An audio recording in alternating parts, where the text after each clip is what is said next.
Hello, everyone, and welcome to Learn Stuff with Onen.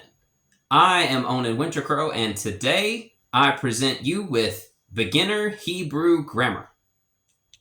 That's right, we are going to be going over the basic points of Hebrew grammar. Nothing too in-depth or too complicated, but I'm going to give you enough to sink your teeth into so that you can start talking with all of your Hebrew-speaking friends. Be sure to check out the description of this video. There will be timestamps for each part of this video. So if you're looking for just verbs or just nouns or just whatever it is that you're looking for, you can find them by the timestamps to get straight to what you're looking for. Also look for the notes that I have made and the website links for the useful websites that will help you to learn and to start speaking Hebrew. So why learn Hebrew in the first place? Well, Hebrew is a very interesting language and it has a very interesting history to it. We're not going to get into a whole lot of that on this video, but it's definitely worth the research if you are interested. But Hebrew is a very, very old language, and while modern Hebrew does have some changes and all, certainly has some changes from biblical Hebrew, it is still kind of based in that principle. So knowing modern Hebrew is not necessarily going to help you understand biblical Hebrew per se, but you are going to see a lot of similarities in words and some sentence structures, albeit they have changed, a bit. But it is still, its foundation is still from that time period per se. Not to mention that you can actually run into more Israelis and more Hebrew-speaking people than you would actually think.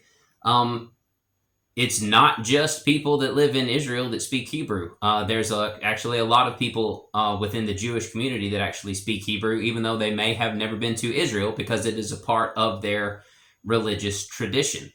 Also, there's a lot of people here in the United States that are from Israel. I know at one point in time, and this is when I was living in the deep South, at one point in time, I actually spoke more Hebrew than I did some of the other languages that I studied, because I could go down to my local mall, and there were just at about half of the kiosks in that mall were people who came from Israel. They came from Israel to here, they worked, and then they would go back to Israel.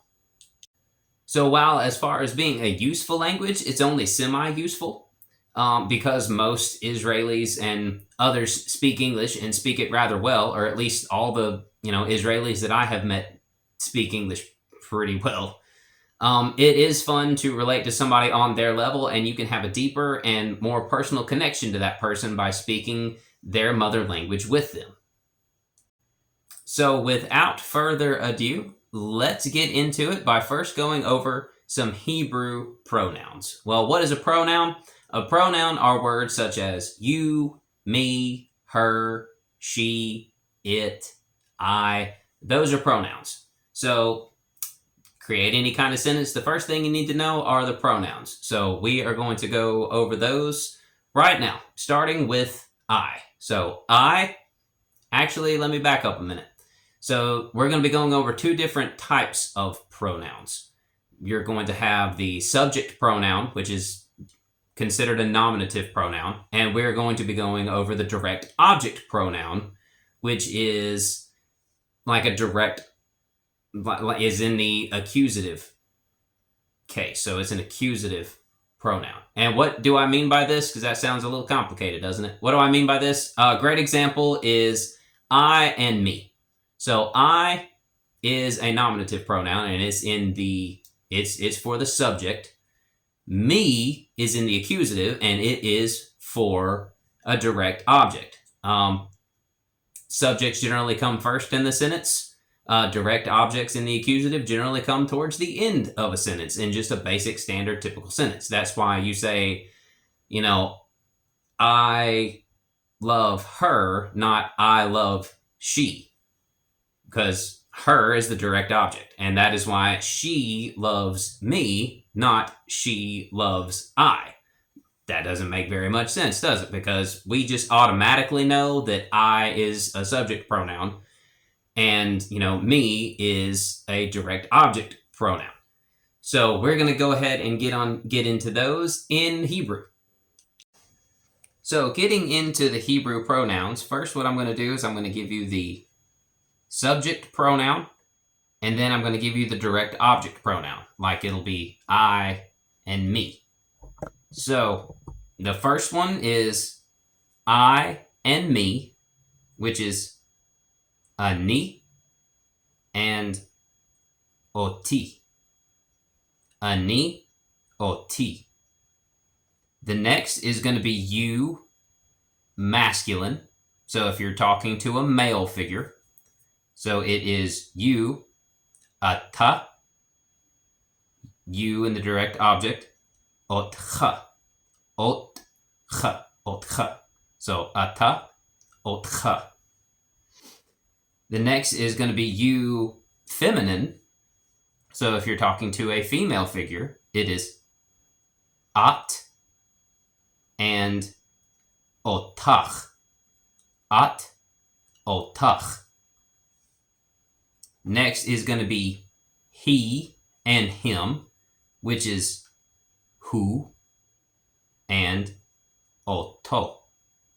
Hu, oto. Next is going to be she and her, which is he and ota. He, ota.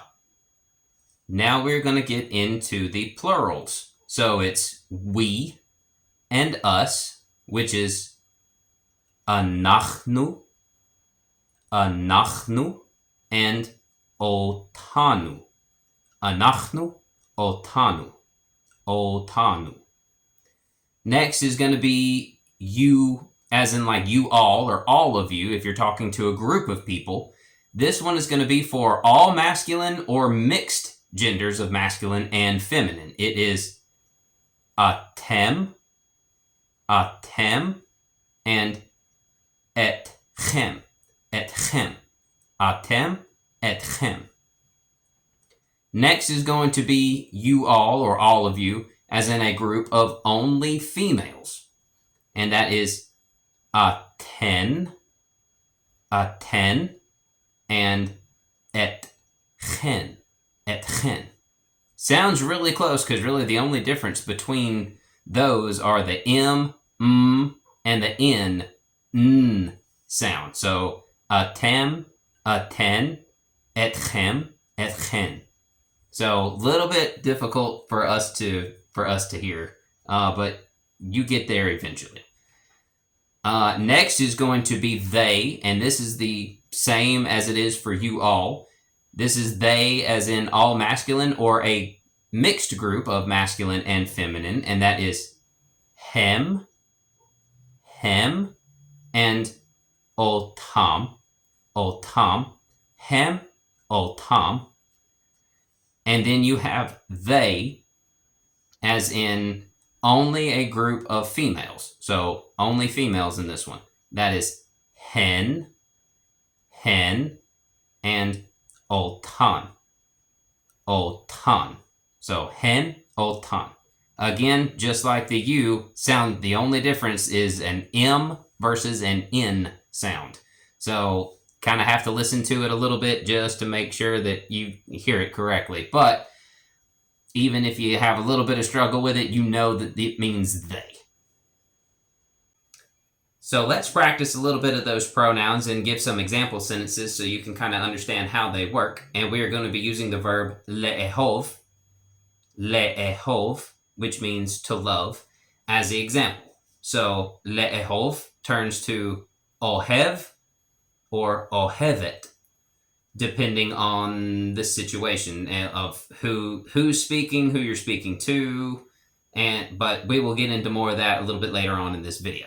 So let's give a couple of examples. So I love you to a feminine example. So I love you to a girl. Ani, I'm a masculine speaker. So masculine I loves feminine you. So it is ani ohev otach. Ani ohev otach. Ani ohev otach.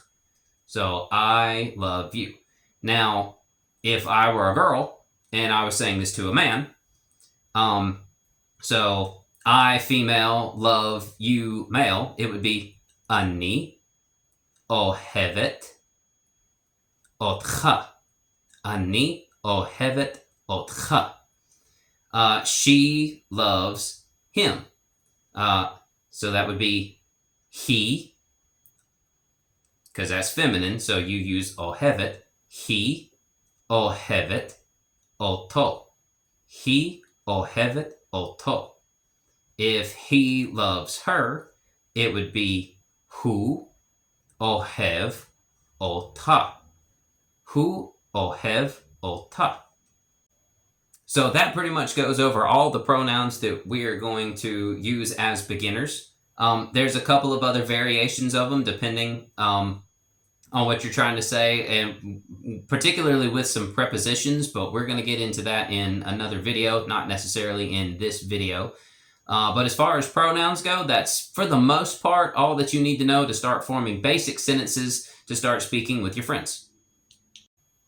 Next, we are going to be getting into Hebrew nouns. Now, a noun is a person, place, or thing. They can be both concrete or they could be abstract. Concrete noun being something like a door, and an abstract noun being something like love or hate.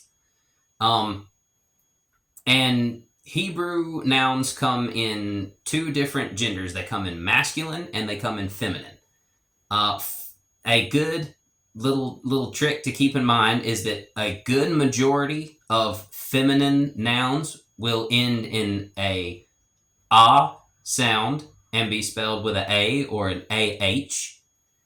And the other one is a T. So if it ends in a sound or it ends in a T sound, you have a very high likelihood that you are dealing with a feminine noun. Now, that is not always the case, and there are certainly a lot of exceptions to that rule, but the odds are in your favor that that is probably a feminine noun. Masculine nouns will end in just about all the other letters, more or less. So if a word ends in a sound or it ends in a like a M or an N, there's a good chance that you're dealing with a masculine noun at that point. And again, there's also exceptions to that rule as well, but the odds are in your favor that you are dealing with a masculine noun at that point. So we're going to use two examples of nouns, both masculine and feminine. The first one being mechonit. Mechonit, which means car, like what you drive. So mechonit, it ends in a T, and it is a feminine noun. The next one is chatul. Chatul, which means cat. And if you notice, it ends in something other than an A or a T. It ends in a chatul, so it ends in an L, and it is a masculine noun. Now, something to remember about the feminine and the masculine nouns is that when you refer back to it, in English, we say, where is the car? Oh, it is parked outside. In Hebrew, they don't necessarily have a word for it. Because each noun is either masculine or feminine, you will refer back to that thing as either he or she. So the car, mechonit, is feminine. So when we refer back to it, we would refer back to it as he, which means she, or in this case, understood to mean it. With cat, which is chatul, it is masculine. So if we were talking about the chatul, we would refer back to that noun as who or it, because it is a masculine noun. So nouns will be referred back to as either he or she, depending on the gender. If you are looking for some good resources to learn some more Hebrew nouns, there's two places that I would recommend. First one is online, and it is Pealim.com, and they will go over verbs and how the verbs change depending on who is talking. So essentially a verb breakdown so that you know exactly how to say something. But they also have a lot of nouns on there as well, and they will tell you whether they are feminine or masculine and show you how they are spelled. The same can also be said for This right here, the Webster's New World Hebrew Dictionary. Absolutely great book for a Hebrew learning enthusiast. And in all honesty, that pretty much wraps up most of the nouns. There's not a whole lot to talk about as far as nouns go. They're masculine and feminine, they really don't change a whole lot, if at all. So a word seems to be a word, seems to be sort of a word. But the further you get into learning Hebrew, you'll kind of understand that. But for right now, it's pretty cut and dry. It's pretty basic. A noun is a noun, for the most part, is a noun. So that pretty much covers our nouns. The next thing that I want to get into are the articles. That an article is the, a, and an. So Hebrew does not use a or an. The word just in and of itself in standard dictionary form already has the a or an implied. So when I say mechonit, which is car, it could be just car or it could be a car.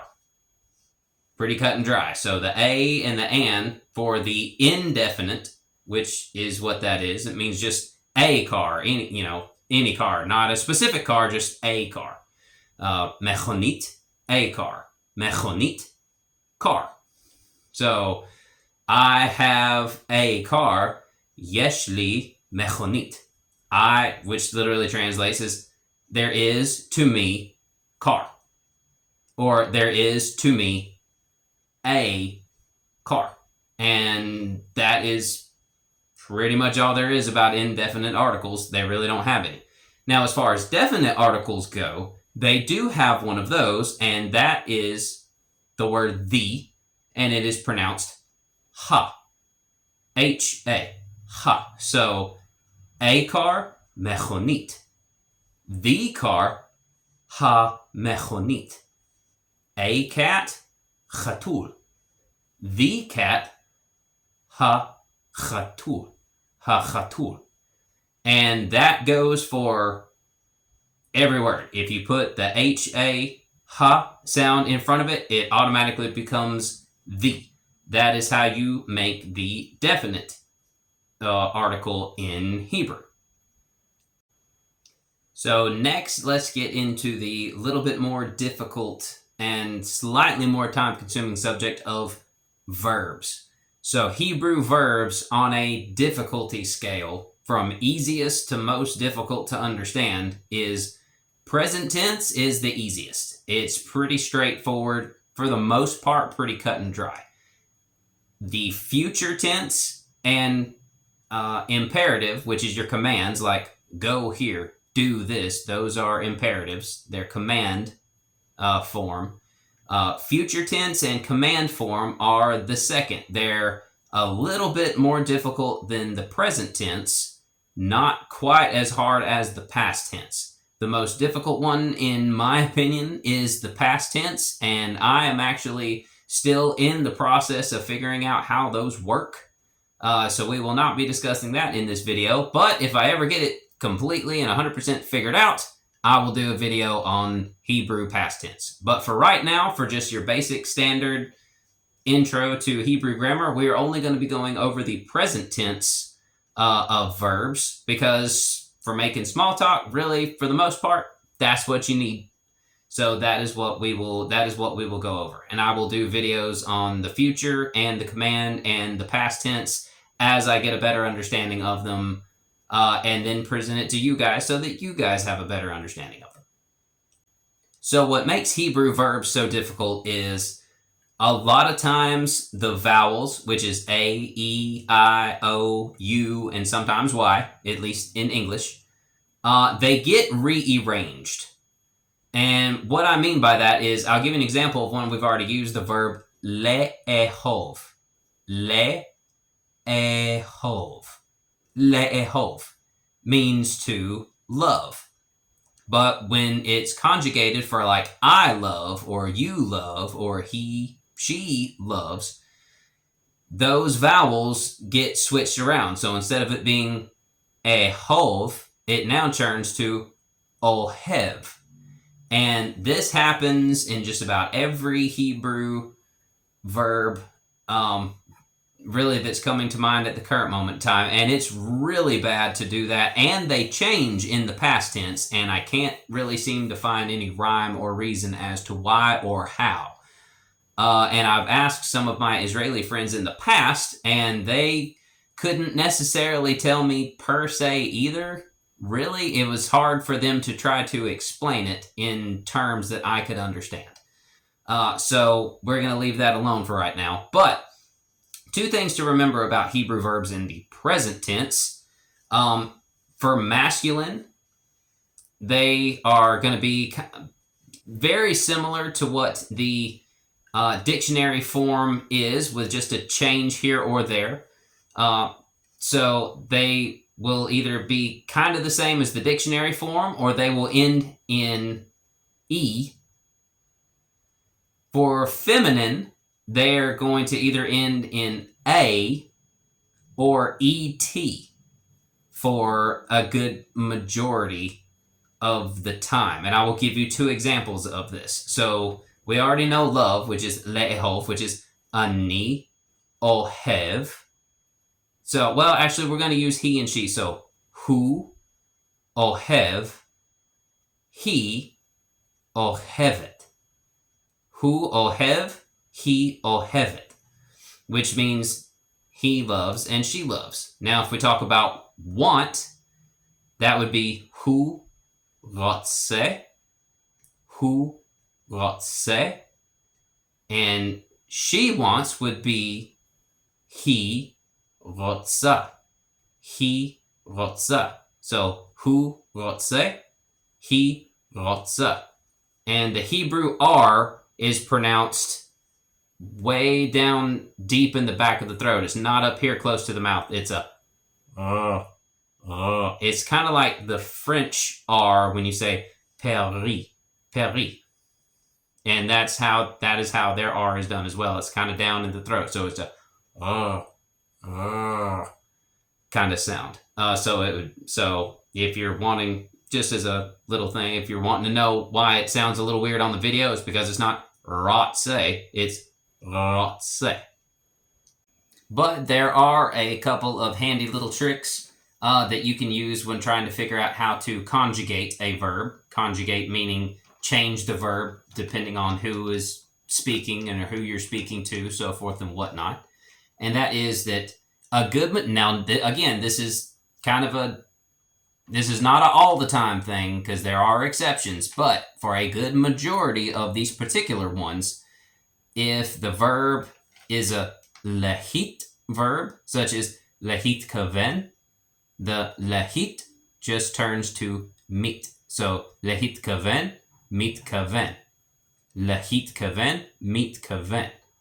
At least on half of the le verbs, like ledaber, ledaber, the le turns to me. So ledaber, medaber. So ani rotse ledaber, I want to speak.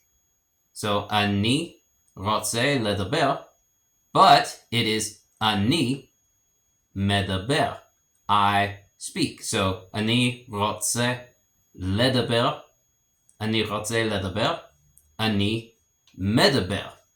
Or if she is doing it, it would be, he medaberet. And that one ends in an et. Verbs that end in lehish will turn to mish in the beginning. So lehishtatef would be mishtatef. So ani mishtatef. And verbs that end in lehis, very similar to lehish. So lehis will turn to mis. So lehistakel would turn to mistakel. And really the easiest thing for you to do as far as this goes is to go to pealim.com, type in the verb that you are looking for, and start to notice the changes. You will start to notice them in the present tense. The present tense is the easiest tense in Hebrew. So you will start to see patterns like that. I picked up these patterns a while back ago, just kind of looking through it. So you will also start to learn patterns too, but those are a couple of little tricks to kind of help you out as far as verb conjugation goes. My other tip for learning Hebrew verbs would be to learn the infinitive, which is the to, like to go, to love, to eat. Learn the infinitive form and then the masculine present tense form. And the masculine present tense form will more often than not tell you how to conjugate the feminine present tense form. For example, like when you look at the word to want, you're going to notice in the masculine present tense, it's rotse. Well, we know that E is for the masculine, and on that same plane, E turns to A for the feminine. So, hu rotse, he rotsa. If you look at, well, we're going to use the verb to love again. So, you look at hu ohev, then you know it's he ohevet. It doesn't end in an E or, an A already. So there's a high likelihood that the feminine will end in an ET. Ani ohev, as a man. Ani ohevet, if I were a girl. So we know how to form the present tense in the positive, but what if we wanted to say it negative? So we know that hu ohev ota means he loves her. Well, what if he doesn't love her? How would we say that? Well, that's actually pretty straightforward and pretty cut and dry. You would put lo, L-O, lo, before the verb. So it would be hu lo ohev ota. He not loves her. He doesn't love her. Hu lo ohev ota. He does not love her. And that's pretty much all it is. So, ani rotse, I want. Ani lo rotse. Ani lo rotse, I don't want. And that is how you form the negative in a Hebrew present tense sentence. And again, I would try to look for some other resources as far as verbs go, because of the aforementioned reasons, such as the vowels changing sometimes placement and or the vowel itself and it being completely different than what you think it would be. Really, and that's kind of the hard part of the Hebrew language, at least, is the verbs. That's really, in my opinion, the hardest part of the entire language is the verbs, because trying to figure those out sometimes it's just difficult and sometimes they make absolutely no sense. So the easiest thing really to do, because it would take a ridiculously long video to cover over all the possible scenarios for the verbs. Like I said, check out Pe'alim, type in your verb in the search bar. You can type it in English or Hebrew, and it will give you the Hebrew. But that's really how I've learned a lot of the verbs that I know. And if I don't know a verb, I go there and I look it up because I'm still in the process of learning a lot of vocabulary in all the languages that I'm learning. But that has been a very, very valuable resource to me, and it will be a valuable resource to you too. And like I said, you will start to pick up patterns the more you look into it.